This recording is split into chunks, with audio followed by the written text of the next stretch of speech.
जय भीम,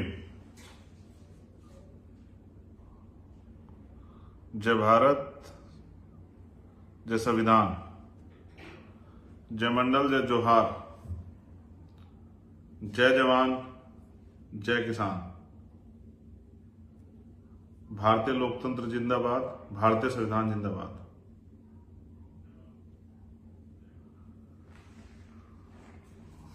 आज का ये विशेष लाइव जिसका उद्देश्य है 11 सितंबर को होने वाली रैली, एक आंदोलन जिसको हम लोगों ने तय किया है कि हमें ये आंदोलन अपने लोगों के हितों के लिए करना है, उनकी रक्षा के लिए करना है, उनको सही रास्ता दिखाने के लिए करना है। और पिछले महीने हम लोगों ने इसकी घोषणा की थी। अपनी बात को शुरू करते हुए बहुजन समाज में जन्मे और सभी धर्मों में जन्मे सभी संतों, गुरुओं और महान पुरुषों को मैं नमन करता हूं।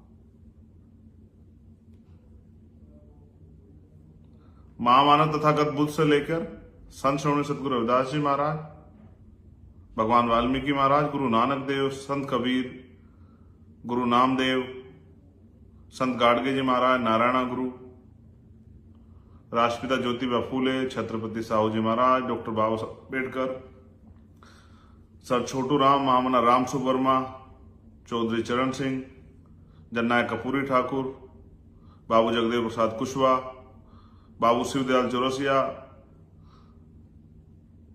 मान्यवर दीना भाना वाल्मीकि,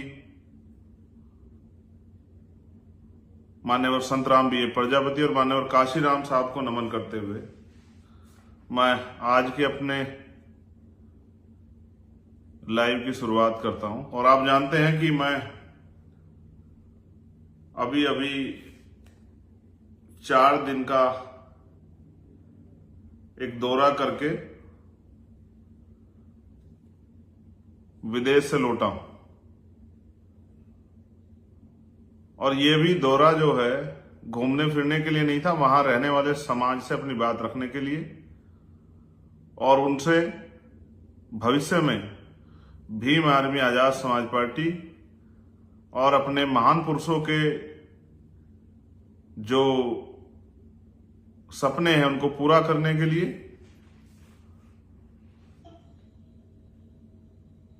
और जो आंदोलन हम लोग चला रहे हैं उस आंदोलन में योगदान देने के लिए मैंने अपने 4 दिन वहां व्यतीत किए। हजारों लोगों से मिला, अपनी बात को समझाया और वो लोग मुझे सुनते भी हैं। मैं बड़ा खुश हूं कि जब मैं वहां गया तो 99% लोग ऐसे हैं जो मेरी पार्लियामेंट के स्पीचों को सुनते हैं, जो मेरे लाइव को सुनते हैं और जो मुझसे बहुत प्यार करते हैं। वो आज भी मेरे लाइव को सुन रहे होंगे, बाद में सुनेंगे, चाहे वो ऑस्ट्रिया के हों, चाहे वो वियना के हों, चाहे वो इटली के हों, चाहे हमारे गुरु घर जितने भी थे जहां जहां वो मुझे मिले, चाहे बरगामो में मिले हों या करमोना में मिले हों या ब्रसिया में मिले हों। और आपको जान के अचरज होगा कि कितने ही कंट्रियों के लोग वहां पर आए, सिर्फ एक दिन की खबर में मेरे जाने की खबर सुनकर कि भाई आ रहा है हॉलैंड के से, पोलैंड से, स्कॉटलैंड से, नीदरलैंड से, इंग्लैंड से, स्विट्जरलैंड से,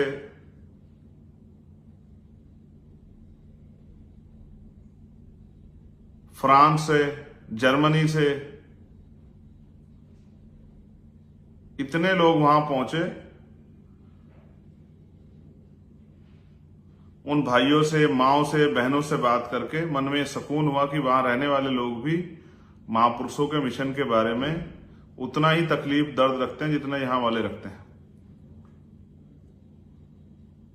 सम्मानित साथियों, 11 सितंबर का जो कार्यक्रम रखा था उससे पहले अचानक से मुझे जाना पड़ा। जिस प्यार के बारे में मैंने सोचा भी नहीं था, वो प्यार मुझे वहां पर मिला।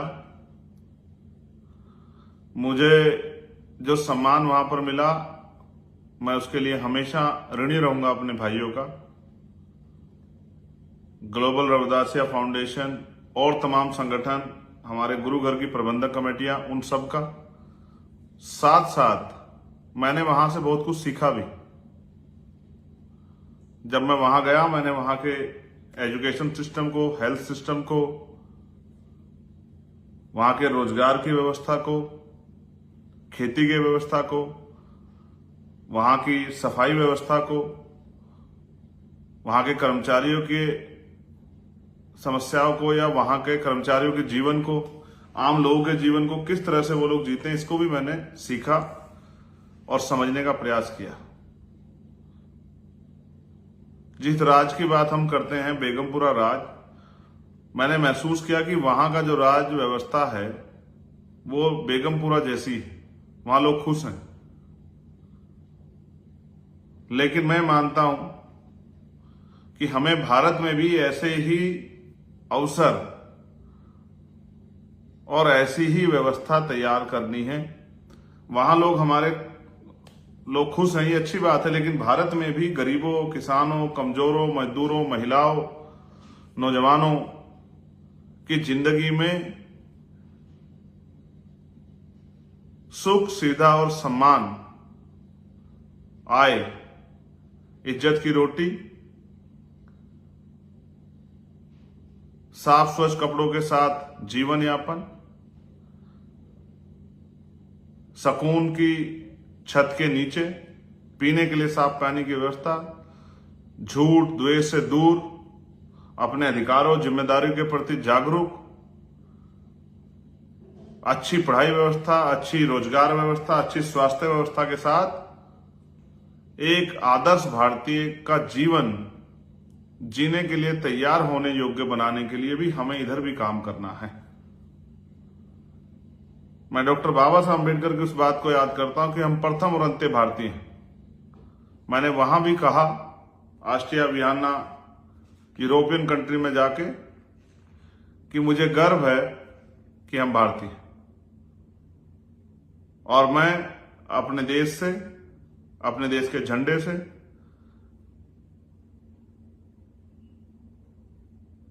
उतना प्यार करता हूं जितना एक बेटा अपनी मां से करता है।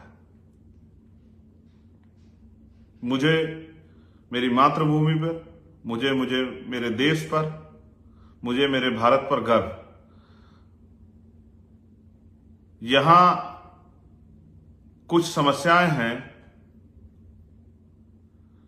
जिनकी वजह से, चाहे वो जाति व्यवस्था हो, चाहे आर्थिक गैर बराबरी हो, चाहे वो सामाजिक तौर पे गैर बराबरी हो, चाहे रोजगार की समस्या हो, एजुकेशन और हेल्थ की समस्या हो, हम उन सब से दो चार हो सकते हैं। उन्होंने हमारे जीवन में परेशानियां पैदा की हैं। सबसे बड़ी समस्या आर्थिक गैर बराबरी से हुई है। उसके साथ साथ जिसने हमारा जीवन बिल्कुल बर्बाद कर दिया है, वो है सामाजिक गैर बराबरी, जाति और धर्म के आधार पर। आज धर्म के आधार पर हिंसा हो रही है, मॉब लिंचिंग हो रही है, लोगों को मारा जा रहा है, लोगों के धार्मिक स्थलों को तोड़ा जा रहा है। ये जो पॉलिसी है, इससे भावनाओं को भड़काकर वोट तो मांगे जा सकते हैं, लेकिन देश को तरक्की के रास्ते पर नहीं ले जाया जा सकता। सम्मानित साथियों,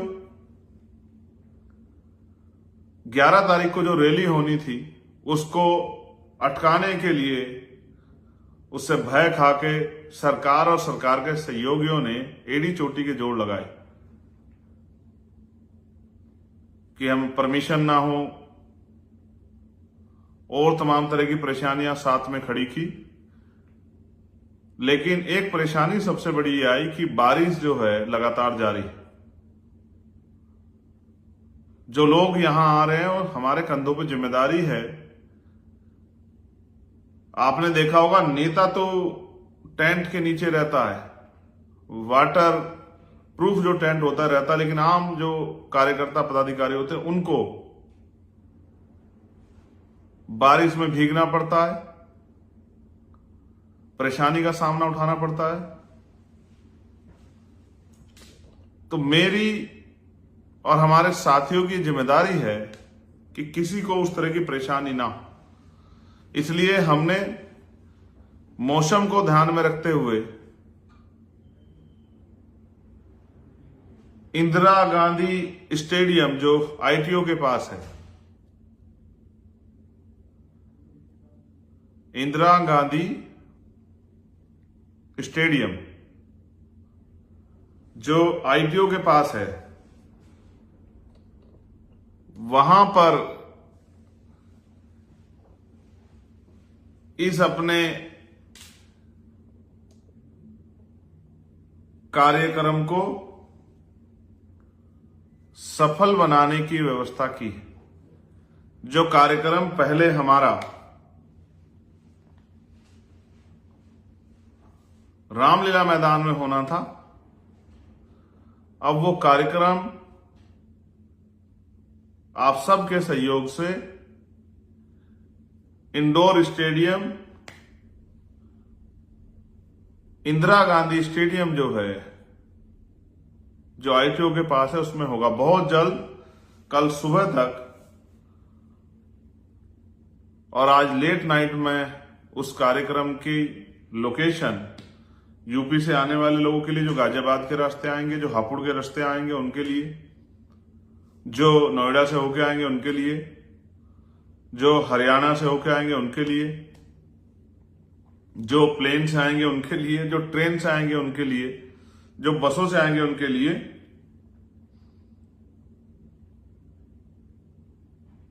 किस तरह के कौन से रास्ते से आप आसानी से आ सकते हो,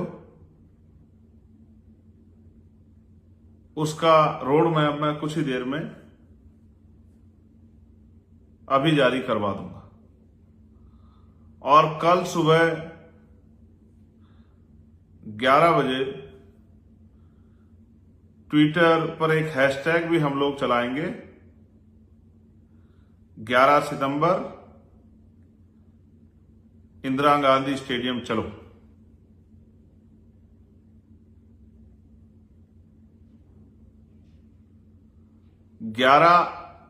सितंबर को मैं पुनः आपसे अपील करता हूं कि आप ज्यादा से ज्यादा संख्या में इस कार्यक्रम, रैली, संघर्ष आंदोलन का हिस्सा बनने के लिए इंदिरा गांधी स्टेडियम पहुंचे।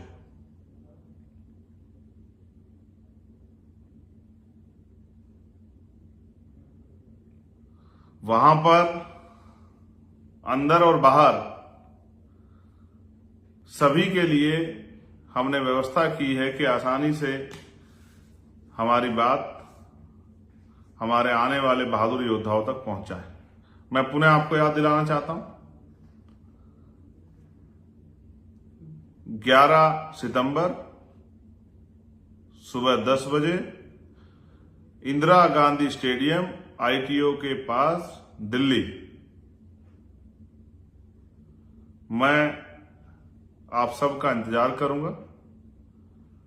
हमेशा की तरह, जिस तरह अभी तक आपने इस आंदोलन को सींचा है और मुझे हमेशा से आगे बढ़ाने का, आंदोलन को आगे बढ़ाने का काम किया है, मैं भीम आर्मी आजाद समाज पार्टी के साथियों को कहूंगा कि वो घर ना रहें, एक दिन इस संघर्ष में अपना योगदान अवश्य दें। इसलिए ज्यादा से ज्यादा संख्या में इंदिरा गांधी स्टेडियम, आईटीओ पहुंचकर इस आंदोलन को सफल बनाएं। जय भीम, जय जोहार, जय मंडल,